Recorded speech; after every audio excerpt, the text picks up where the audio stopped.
उधर महाराष्ट्र में चुनाव से पहले ही लव जिहाद का बाजा बजने लगा है।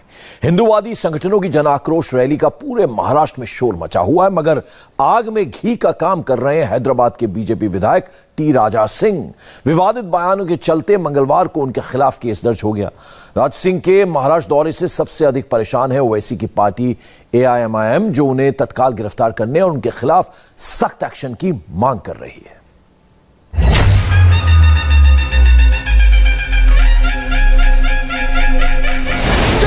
भवानी जय शिवानी, जय भवानी जय शिवानी।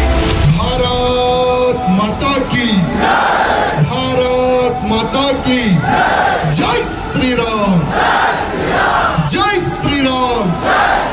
छत्रपति शिवाजी महाराज की, छत्रपति शिवाजी महाराज की, संभाजी राजा की, जीजा माता की, भारत माता की।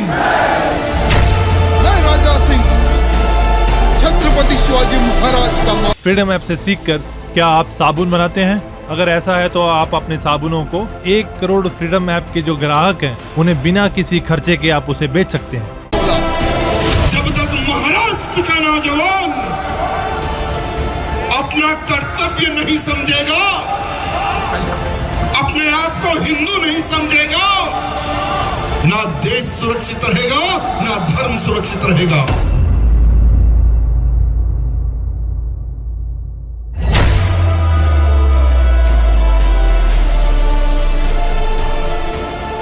छत्रपति शिवाजी महाराज ने, संभाजी महाराज ने किसके लिए अपने प्राणों का बलिदान दिया, मैं आप सबसे पूछना चाहता हूं। किसके लिए? अरे अगर छत्रपति शिवाजी महाराज ना होते तो क्या हम हिंदू होते? पहचाना आपने? हिंदू जनाक्रोश रैली के मंच पर दहाड़ते ये हैदराबाद के टी राजा सिंह, बीजेपी के निलंबित फायर ब्रांड विधायक, आजकल महाराष्ट्र का तूफानी दौरा कर रहे हैं। हिंदुत्ववादी संगठनों के ब्लू आइड बॉय बने हुए हैं। कभी पुणे, कभी अहमदनगर, कभी शिरडी, जहां जाते हैं हजारों की भीड़ खींचते हैं।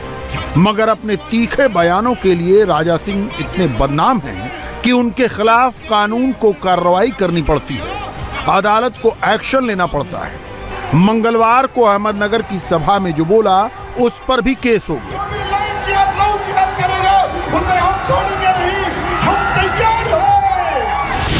धारा 295 धर्म विशेष के पूजा स्थान के खिलाफ अपमानजनक बयान, धारा 504 जानबूझकर किसी समुदाय को अपने बयान से नीचा दिखाना और धारा 506 धर्म विशेष के लिए आपराधिक धमकी की भाषा का इस्तेमाल। मगर राजा सिंह पर ऐसे मामलों से कोई फर्क नहीं पड़ता, क्योंकि यही उनकी पूंजी है। सियासी और समाजी जिंदगी में 5 मिनट फेम इसी से हासिल हुई। अब जब महाराष्ट्र में लव जिहाद और लैंड जिहाद के खिलाफ मुहिम जोरों पर है, राजा सिंह महाराष्ट्र में हीरो बने घूम रहे हैं। मगर राजा सिंह के बयानों से सबसे अधिक बेचैनी महाराष्ट्र AIMIM के नेताओं में है। उनका कहना है कि जैसे हैदराबाद में तेलंगाना की चंद्रशेखर राव सरकार ने एक्शन लिया, महाराष्ट्र में भी राजा सिंह पर पाबंदी लगनी चाहिए, एक्शन लिया जाना चाहिए। ये भड़काऊ भाषण देते हैं, मुसलमानों के खिलाफ जहर उगलते हैं, ये देश के वातावरण को ख़राब करने वाले लोग हैं। अब ऐसे लोगों को महाराष्ट्र में बुलाया जाता है और महाराष्ट्र के विभिन्न इलाकों में ये जाकर मुसलमानों के जेनोसाइड की बात कर रहे हैं, नरसंहार की बात कर रहे हैं, आर्थिक बहिष्कार की बात कर रहे हैं। तो हम बार बार सरकार को ट्वीट के ज़रिए भी बोल रहे हैं, केसेस भी रजिस्टर कर रहे हैं, उनके खिलाफ FIR भी कर रहे हैं कि उनको अरेस्ट किया जाए। क्यों महाराष्ट्र राज्य का आके वातावरण ख़राब कर रहे हैं ये? और महाराष्ट्र के CM क्या कर रहे हैं, DIG क्या कर रहे हैं? क्यों उनके खिलाफ कोई कार्रवाई नहीं की जा रही है? क्यों उनको अरेस्ट नहीं किया जा रहा है? क्या आप चाहते हो कि वातावरण ख़राब हो? इस तरह से किसी एक समुदाय के खिलाफ बात करना, सुप्रीम कोर्ट ने भी कहा ना कि उचित नहीं है इस तरह की भाषाएं करना। और ये बेल पे आए, बेल पे इनका बॉन्ड है कि बाहर जाके इस तरह की स्पीच दे देंगे तो फिर फायदा क्या? इनको अरेस्ट करना चाहिए फौरी तौर के ऊपर। तेलंगाना यानी हैदराबाद, AIMIM की जन्मभूमि है। हैदराबाद में कट्टर हिंदुत्ववादी राजा सिंह के निशाने पर स्वाभाविक तौर पर ओवैसी की AIMIM रहती है। तेलंगाना के गोशामहल से विधायक टी राजा सिंह बाकायदा पुलिस रिकॉर्ड में हिस्ट्री शीटर दर्ज है। उनके खिलाफ दर्ज 75 में से 30 मामले सांप्रदायिक कारणों से हैं। अपने तल्ख बयानों से चर्चा में रहने वाले टी राजा सिंह ने 2017 में फिल्म पद्मावती दिखाने वाले थिएटर्स को जला देने की धमकी दी थी। 2017 में ही ओवैसी के गढ़ ओल्ड हैदराबाद को मिनी पाकिस्तान करार दिया था। 2018 में बांग्लादेशी और रोहिंग्या मुसलमानों को गोली मार देने वाला बयान दिया। 2020 में फेसबुक ने राजा सिंह को डेंजरस इंडिविजुअल बताते हुए बैन कर दिया, मगर 2022 में यूपी चुनाव के दौरान वो बोले कि जो वोट नहीं देगा उसके घर बुलडोजर चलवाएंगे। यूपी में राजा सिंह के बुलडोजर वाले बयान पर चुनाव आयोग ने वोटरों को धमकाने के मामले में जवाब तलब किया। अब राजा सिंह ने हिंदू जनाक्रोश रैलियों के जरिए महाराष्ट्र में एंट्री ली है, तो सेकुलर पार्टियों का उनके खिलाफ मोर्चा खोलना स्वाभाविक है। महाराष्ट्र विकास अघाड़ी खास तौर पर राजा सिंह से खफा है, क्योंकि उसे लग रहा है कि महाराष्ट्र में उसके पक्ष में बनता माहौल राजा सिंह जैसे कट्टर हिंदूवादी नेताओं की एंट्री से बिगड़ सकता है। मैं मांग कर रहा हूँ, हैदराबाद में उन्होंने रसूलुल्लाह के खिलाफ जब बोला था तो बीजेपी ने खुद उनको सस्पेंड किया था।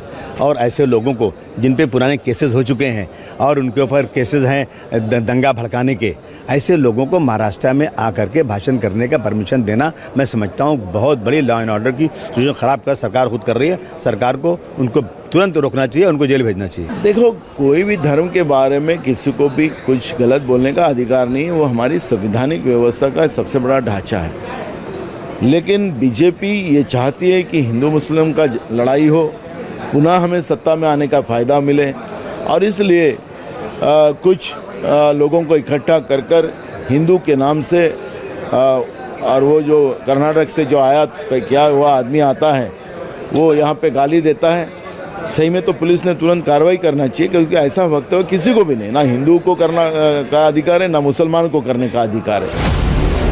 मत भूलिए कि इसी महाराष्ट्र विकास अघाड़ी का पार्ट आजकल ठाकरे परिवार भी है। शिवसेना के संस्थापक बाला साहब ठाकरे को हिंदू हृदय सम्राट कहा जाता था। बाला साहब वो शख्सियत थी जो खुलेआम बाबरी ढांचे के विध्वंस का जिम्मा लेते थे, मगर उद्धव ठाकरे इस वक्त दो नामों की सवारी कर रहे हैं। उन्हें सत्ता भी हासिल करनी है और अपना हिंदुत्व भी बचाना है। इसकी झलक उद्धव ठाकरे के ऐसे बयानों में दिखती है। वो अफजल खान पर बीजेपी के नाटक दांता राजा पर भी सवाल खड़े कर रहे हैं। अफजल खानाला सामील व्हा, आम्हाला सामील व्हा, नाहीतर कुटुंबासकट मारले जात। अनेकांना फरमान गेले आणि काही त्याच्यामध्ये गेले। असंच फरमान तानोजी जेले नाईक देशमुखांना गेलं, हे मी परवा सांगितलं होतं खेडच्या सभेत। आणि ते फरमान हातात पडल्यानंतर तानोजी आपल्या 5 मुलांना घेऊन थेट गडावरती गेले महाराजांच्या दर्शनात, महाराजांच्या भेटीला, आणि दाखवलं, हा बघा खलिता आलाय खानाचा। इंडिया टीवी हर वक्त हर जगह डाउनलोड करने के लिए सर्च करें India TV news Google play store या ऐप स्टोर पर। महाराजांनी वाचला, आता काय करणार? त्यांनी सांगितलं काय करणार? जर कुटुंबासकट तुम्ही मारले जाणार असाल तर मी तरी तुम्हाला काय सांगू? जा खानाकडे, म्हणजे तुम्हाला खान मोठं काय राज्यमंत्री देईल, महामंडळ देईल, आमदार करेल, विधान परिषद देईल, राज्यसभा देईल, तुम्ही आनंदात राहाल, मी काय करू शकतो?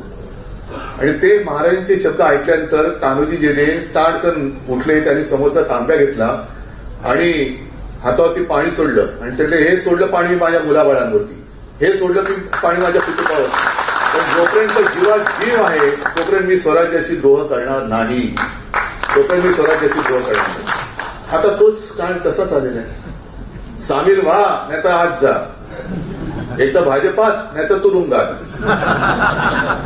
पण अफजल खानाची सॉरी, त्याचं अफजल खानाचं पुढे काय केलं महाराजांनी हे काय मी तुम्हाला सांगण्याची गरज नाही। ती ताकद, ती शक्ती, ते तेज आज सुद्धा आपल्यात आहे की नाही हे महाराज बघतात। इंडिया टीवी हर वक्त हर जगह डाउनलोड करने के लिए सर्च करें India TV news Google play store या ऐप स्टोर पर।